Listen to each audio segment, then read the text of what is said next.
What is up, legends, and welcome back to another video on the Hooked on Supercoach channel. In today's video we'll be discussing BBL SuperCoach. We'll be reviewing the round 5 team scores and looking ahead to round 6 and our trade thoughts and targets there. But without further ado, let's get stuck into today's video. So, how did we go last week? We scored 881 last week, so the Stars had the double. Round 5 score, as I said there, of 881, which put us to a season rank of a slight red arrow to 646. So I was actually pretty confident that I was going to get a green arrow last week with the amount of Stars players I had in my team. However, it was not to be. So let's get into reviewing the game week 5 scores. So we're starting up top, Sammy Harper, 127. Very happy with him. He's probably one of the form players of the comp, especially for the Stars there. He's just getting runs every time, and that whole switch to him opening the batting has been excellent for the Stars and excellent for Sammy Harper. He's really found some form there, and I don't want to jump too far ahead yet, but he is someone that I won't be looking to trade, and I'll be looking to hold on to this week there. But yeah, Sammy Harper with 127 there, no complaints. Obviously, the Sixers were on the bye, so we had Josh Philippe and Jackie Edwards miss there. Then we had Matty Short, who got a few runs and also bowled half what. I think he bowled like 4 overs last night. How many overs did he end up bowling? It was quite an interesting game, that the Strikers Scorchers game. A lot of spin, not really a pace on sort of pitch, which did hurt my trading last week. So yeah, Matty Short, happy with him there. You'll want him for the double next week, which is round 7. I do believe when the Strikers double. Yeah, Strikers and Hobart double next week. So yeah, you'll want Matt Short, no doubt, for next week. Moving on, Cooper Connolly, 53. This is purely from his bowling. He got a duck last night, so no runs for him. Same as Hardy. Hardy got bugger all runs, but he got a couple wickets as well with the ball. So those three really being carried by the bowling, which is really what you want to see for those like all-rounders and people that you want to hold on to. It's that ability to score somewhat alright with the bat, but also get a few wickets with the ball, which is how they can then end up tunning up. So yeah, very happy with both Hardy, Connolly and Short there. Mitchy Marsh, 47, happy enough with that. Looking like he's found some form after that ton on New Year's Day. Now, Chrissy Lynn, 1 point. I ended up boosting last week, so my original trade plan stood. However, with the last minute news that Finn Allen was going to be out, I ended up boosting him out and bringing in Chris Lynn, which, well, as you can see, scored 1 point, so it didn't quite work out. However, Swepson, Ralph and Siddle all did work out. So, look, as I said, Strikers got the double next week and they got the Thunder this week. So, look, happy to have him. You'll want him for the double. However, he's going to be one of those players that you might try and loop or sit as an emergency, and if they score well, you bring him onto the field. Because, yeah, look, Chris Lynn, especially versus spin, it just cannot hack it. Moving on to the bench, Jack Wildermuth, a bit disappointing there with 27, so he ended up not coming on. I ended up just sitting him and running the risk there with Chris Lynn, hoping that he would actually score more, which ultimately didn't end up to be. And Wider, he actually bowled really well. Apart from that final over last night, I was pretty impressed with his bowling. His batting, not so much, but as I mentioned, they've got the double next week, so the more double players you have, the better. Now, moving on to our bowlers, we had Vice-Captain Stoinis. Now, I don't know if all you remember, but I said last week, if the Stars were to bat in the first game against the Heat, then I will captain Maxwell, and if they were to bowl, I will captain Stoinis. They ended up batting both games first. However, Glenn Maxwell got 1 run both times, so a total of 2 runs in the 2 games for the round. So, look, ultimately, extremely disappointing.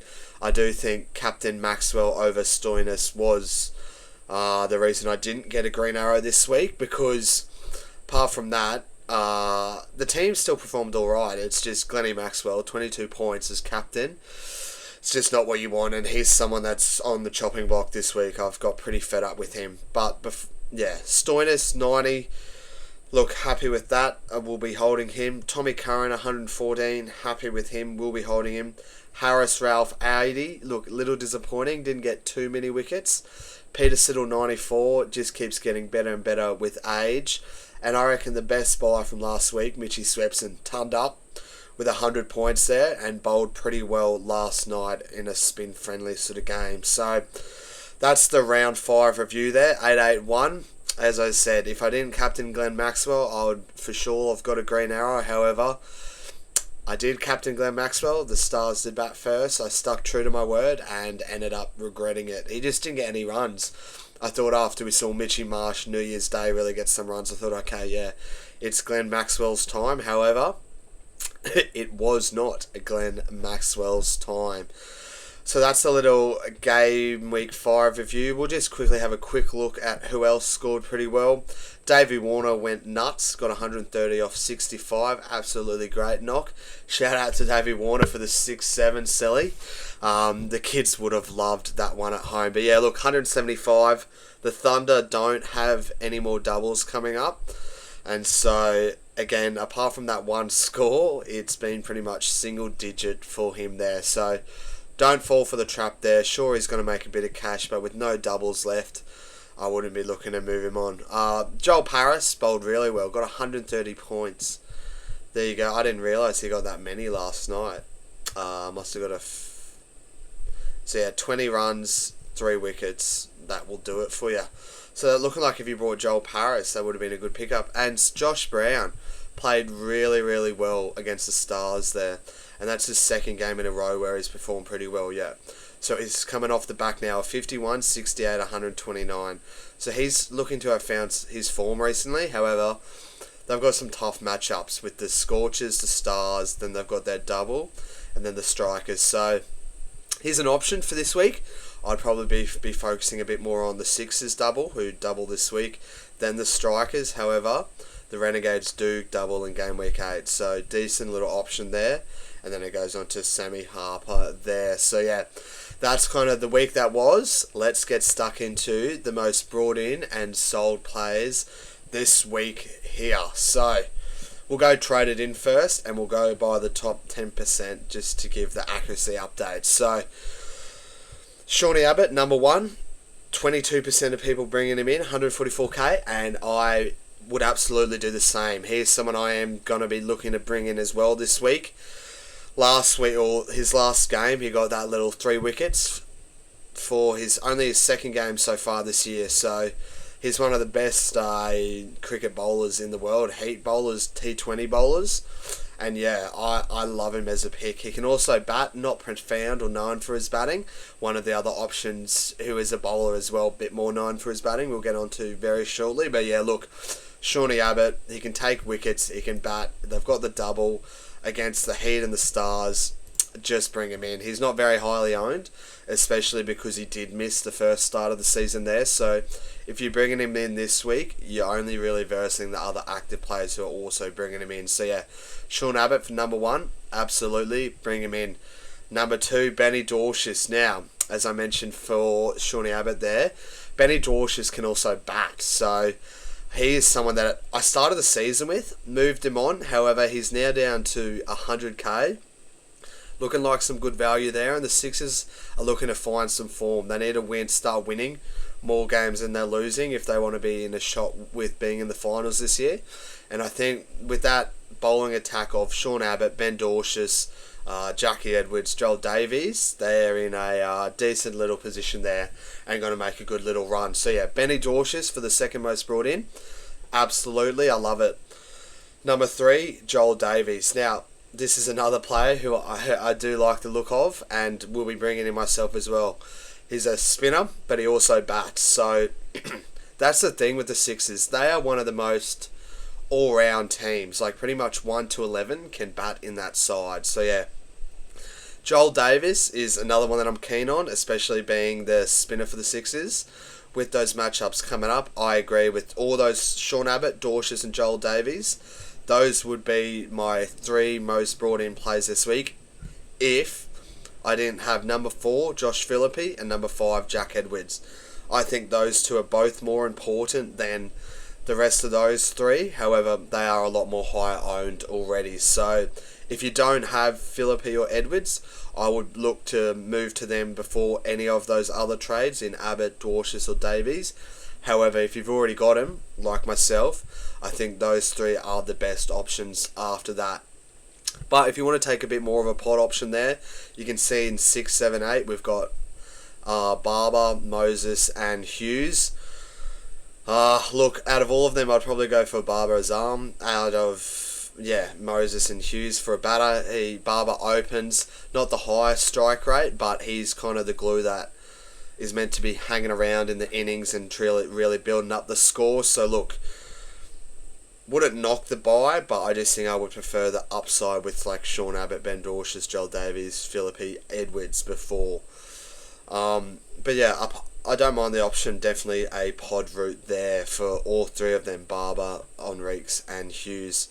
Number 9 and 10, Jamie Overton and Liam Scott. Now, I would be looking at bringing in all these sixes before I bring in the strikers players. However, they do have a decent matchup this week with the Thunder, and then they've got the double next week. So, Jamie Overton is someone I'm definitely looking at bringing in next week.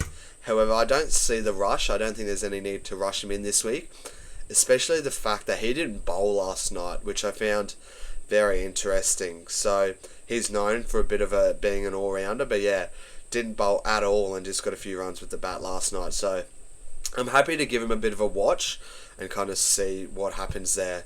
And then number 10, Liam Scott. Again, I would prefer going with one of the other sixes options. They got an alright fixture this week. However, they got the double next weekend, so I'd probably bring in Overton over Liam Scott.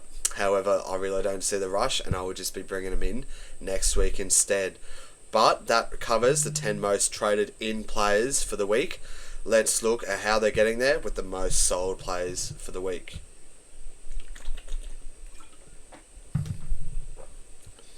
And in number 1, I don't think any surprises there. We got the disappointment of the round, Glennie Maxwell. So yeah, look, he bowls, he bats, but he hasn't been batting very well at all. He bowls like 2 overs, doesn't really get a wicket, even though he could have got a wicket last night, was dropped in the first over there. But yeah, look, just hasn't been his year. I love him as a player, but just as a SuperCoach option, especially this year, it just hasn't been working for him. And with the great options that we have this week from the Sixers players, I think he's a pretty easy sell. You can move him on, you can bring in one of the doubles, and you can play on from there. So yeah, Glennie Maxwell, I'll be doing it myself, especially after I captained him, so I'm a bit more annoyed. But yeah, look, I completely get the sell, would be moving him on. Number 2, Jack Wildermuth. Again, I think I mentioned it last podcast, but I just don't like the sell of him. He's an opener for the Heat that also bowls like, what more would you want? He bowls his 3 to 4 overs. He's not the best bowler, however, can take wickets and can bat, as we've seen with his 175 earlier on in the season. So yeah, look, if you need the cash, I kind of get it, but I think it's a lot easier to get cash elsewhere this year, and I would probably be moving on, like, as I said, I'd be moving on Finn Allen for sure. He's out injured, so that's an easy sell. Peter Siddle, I'd be looking to move on Peter Siddle before Jack Wildermuth. Sam Harper, I don't agree with either. So yeah, Jack Wildermuth and Sam Harper, I think I would be looking to hold these guys. As I mentioned, they've been in decent form. They've got a few things going for them. I probably wouldn't be rushing to sell them, and I would be looking to sell the others. So yeah, like number 4, Peter Siddle, completely get that. You can move him on. Sam Harper, probably against that. Tom Curran, probably against that as well. I think he's a pretty handy all-rounder. Harris Ralph, can get around that. You can sell him, move him on. If you still got Shabib Khan, thank God I sold him. I think he scored 1 point. Yeah, so same as Linney there. Absolutely, you can move him on. Stoinis, probably wouldn't move him on, and Cooper Connolly wouldn't move him on there. So from the 10 most sold players this week, I don't really agree with it. I agree with Glennie Maxwell, Finn Allen, Peter Siddle, Harris Ralph, Shabib Khan, and that's it. I would really be looking to hold Connolly, Stoinis, Curran, Harper, and Jack Wildermuth there. But I wonder why. They must be, obviously they're bringing in the Sixers players, but they just must need the funds for them, because yeah, I really wouldn't be looking to sell like your Stoinuses, your Tom Currans, your Harpers, your Wilderness sort of things. But I get people need money. So yeah, if I actually rank by the top 1%, let's see what us top dogs are doing there. So yeah, Sean Abbott is 57% brought in the top 1%. So I think that really echoes my sentiment. I'm massive on Sean Abbott. Love him as a bowler. Love him as a cricketer for the Sixers. Yeah, bring him in and you just bring him in and figure. And as I mentioned there, the Sixers, they've got a decent run home, and if they want to be in a chance with finals, they're going to need to start pretty much winning all these games from here. And so they're a team I think that can do that and that can go on a run. The Sixers, my boys. And so yeah, I reckon you might be able to end up holding a few of these players as well, such as your Shawnee Abbotts and your Benny Dwarshiuses. So yeah, Sean Abbott, agree with. Benny Dwarshius, agree with. Philippe's already 80% owned, so yeah, agree with. Joel Davis, 43%, which is good. Barber, 18%. As I said there, probably wouldn't look to move to him, but if you want to take the pot option, you can do that. Jackie Edwards, 85%. I think you need to have him and Philippe, like him, they're must, as well as Shawnee Abbott and Benny Dwarshius, and probably even Joel Davies there. That's probably your top 5 you want there. So yeah, that covers the most brought in and most sold players for the round. Let's get into my trades and skippers for the week. So as I mentioned there, I'll be looking to move off Glennie Maxwell. Get out of my side. We'll also be looking to move to sell Peter Siddle and Harris Ralph there as well. And so who are we looking to bring in? Well, I think it's pretty obvious there. We're bringing in Shawnee Abbott, we're bringing in Joel Davies, and we're bringing in Benny Dwarshius. So that actually leaves us with 72k in the bank. So could I sell Swepson? I could sell Swepson over Glenn Maxwell and hold Glenn Maxwell. But Swepson's going to make some cash. Yeah, he actually played well as well, and Glenn Maxwell just hasn't been performing.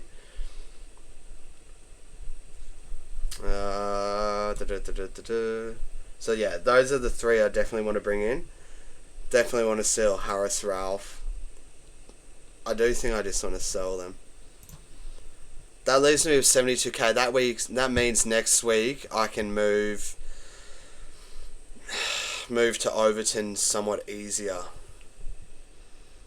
And maybe Overton and Owen next week I'll look to bring in.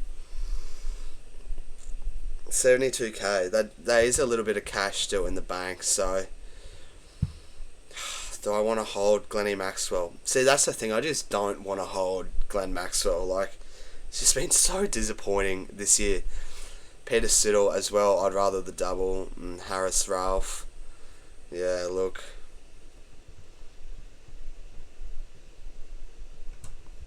Maybe I'll hold Glenn Maxwell.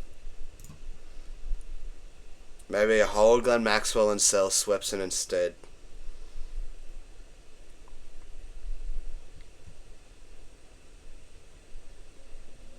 That's one I'm gonna. It might be a last minute decision there, but I don't mind keeping Maxwell. Let me just have a look at their fixtures to finish. So obviously they got the Stars this week, then the Renegades again, then the Strikers, and his highest score is 74 this year. He's done nothing. I think I just got to sell him.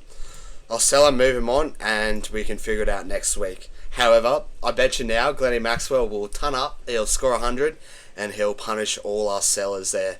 Supercoach is a bit of a troll like that. But, yeah, look, I think for now, that's what I'll be looking at. Harris Ralph to Benny Dwarshius, Peter Siddle to Jack Davies, and Glenn Maxwell to Shawnee Abbott there. So let's complete those trades, and let's set the lineup out for today's game. So, kick off in 5.5 hours, so you've got to finish this up, get it out before the game kicks off, and then finalise the trades here. So, yeah, look, vice captain or captain? But we'll go captain because I actually got a decent depth this week, so I like having them all loaded up in the one area. So we'll have all the sixes in the bowlers, sixes, Connolly, yeah, alright. But, so, Heater playing the first game, so I'll look to get a little loop option going here. And I want the loop option with Lynn as well. So, let's just bring him down there for now. Throw him as the E. Yeah, so if Wildermith does well, I sub him on, bring Connolly up, Salesman down. That will work. Mitch Marshall can stay there. Swepson, yep, stay there. And then Chris Lynn, if he goes well, I can bring him in for Salesman. Yeah, Short, Stoinis, Curran, Hardy. Oh, we can leave it like... I like the setup of that more, so that way, yeah. If Wildermith does well, he'll come on in for Salesman. However, if he doesn't, and then Chris Lynn does well, Chris Lynn will come in, and I'll bring Salesman up, and I can just bring any of these down. So yeah, that's how we'll be lining up there. Chrissy Lynn with the reserve, Jackie Wildermith with the reserve, Hardy and Connolly, yep. Okay, so now it's just in the flex. I don't really have many options, so it looks like Mitchy Marsh is staying there. Good matchup against Renegades. They should win that. He should get some runs there. And then, do we bring Sammy Harper down? No, last game of the week. We'll let him ride there. So yeah, that looks like how I'll line up for this week. VC or C Edwards? VC or C Edwards? We'll play it safe with VC. So VC Jack Edwards there. I think he's the best options if you want to take a bit more of a punt. If the Sixers are batting first, you could go Philippi. If the Sixers are bowling first, you could go with Shawnee Abbott. But yeah, I think that's how I'm going to be lining up for this week. Philippi on the starting keeper, Harper on the bench, then Captain Short for now. We'll probably end up looping Edwards. Connolly, Stoinis, Hardy, Curran.